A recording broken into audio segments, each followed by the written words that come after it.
Welcome back. It's time for Media Watch France, our look at the top stories in the French press today. James Creedon is here with all that. Hi. Good evening, Lana. Good evening. And today we start with one of the top stories here locally, the L'Oréal Bettencourt scandal, which is threatening the presidency. That's right. Nicolas Sarkozy is being implicated in this for the first time, really, in such a strong way. A book is coming out tomorrow, and it's written by two investigative journalists who spoke to a judge. Now, in France, judges have a role also in investigating cases. Absolutely. It's different to the Anglo-American way of doing things. But in any case, they spoke to this judge who was removed from investigating the Liliane Bettencourt, the implication that she might have given illegal funding to the ruling UMP party. Now, in any case, this judge was removed from that case and transferred from Paris down to Lyon. Now, she is speaking out on this. Her name is Isabelle Prévost-Després, and she says that a nurse who was working for Liliane Bettencourt saw money, thousands in fact, of euros being handed personally from Liliane Bettencourt, France's wealthiest woman, to Nicolas Sarkozy. So this is pretty damaging. And actually, Libération, the left-leaning newspaper here in France, and we can see it here, l'affaire Bettencourt s'invite à l'Élysée. It's now affecting the Élysée. The Libération says today that this is an unprecedented political thunderbolt. For the first time, an investigative judge is openly implicating the president. And the editorial writer also says that the judge is a trustworthy character, so somebody that we should perhaps listen to. And L'Express magazine also has all the details on this complicated Bettencourt case. That's right. And we can see here on their website, you have one of their editorial writers, Christophe Barbier, speaking about it. He says that he's trying to figure out why it is that it took this judge so long to speak out about this. He's also wondering why witnesses weren't so eager to come forward and speak about this, for example, this nurse. And he suspects that perhaps it's something to do with the former accountants of this infamous billionaire, Liliane Bettencourt, who was afraid also herself to give evidence back when this story initially broke last year. Apparently, she was put under quite an amount of pressure not to speak.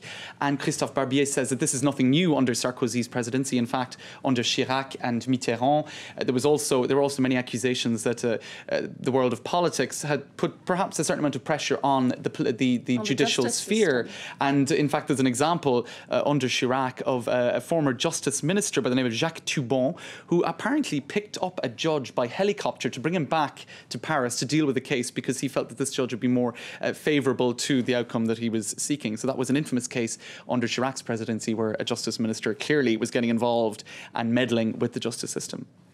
Moving on, staying with French politics, however, we're looking at Martine Aubry's declarations today, former head of the Socialist Party. It seems she's now turned her back on Dominique Strauss-Kahn. This is pretty surprising stuff because Martine, she was the head of the Socialist Party up until recently because she's now a candidate for her party's nomination for the presidential election, and she was quite defensive of Dominique Strauss-Kahn when all of this broke a couple of months back. Now, last night on a primetime talk show on the Canal Plus network, and again this morning, she made declarations saying that I always said the same thing. Firstly, you have to respect the presumption of innocence as regards Dominique Strauss-Kahn, but I also think the same as many other women as regards Dominique Strauss-Kahn's attitude towards women.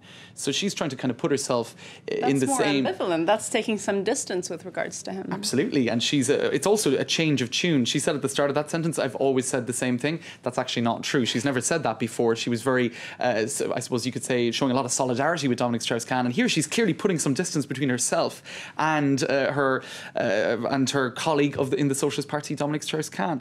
So in any case, some are saying, such as Daniel Schneiderman, who is a media commentator for Arrêt sur Image here on Rue 89's website, he says that it's weird that the presenters of this show that she appeared on didn't pick up on this, didn't say, hey, Martine, why haven't you, this is the first time you said such a thing. You're saying that this is something you've consistently been saying. That's not true. So she was sort of let get away with the fact that this was the first time she'd come out with something like this. It is really a surprising declaration. She was defending him pretty strongly back when this first broke.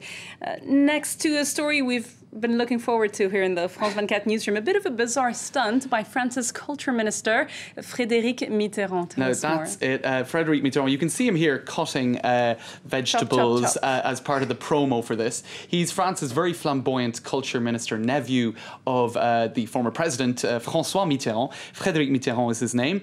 And in any case, he's basically getting involved in a cooking show, which is on the M6 or M6 network here in France. A very popular cooking show called Un Dîner Presque Parfait, an almost perfect dinner. Now, usually the idea of this show is that you've got 5 guests who all come in to prepare the perfect meal. Now, they're in competition with each other and they note each other. And so Frédéric Mitterrand is going to invite the other 4 contestants in this particular show that's going to go out later in the month of September to the Culture Ministry. So it's a big, massive PR stunt.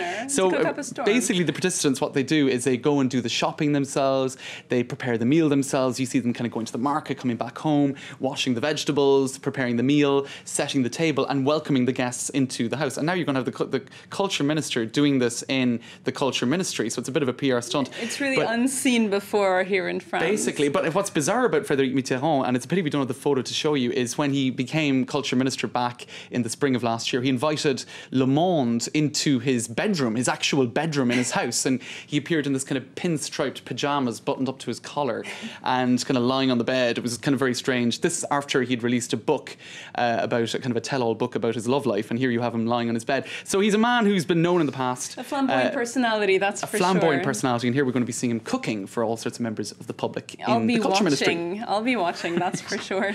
Thanks very much. Thank you, James Creedon. That was Media Watch. And it's time now for Web News on France 24, a look at what's got people buzzing on the internet. Stay with us.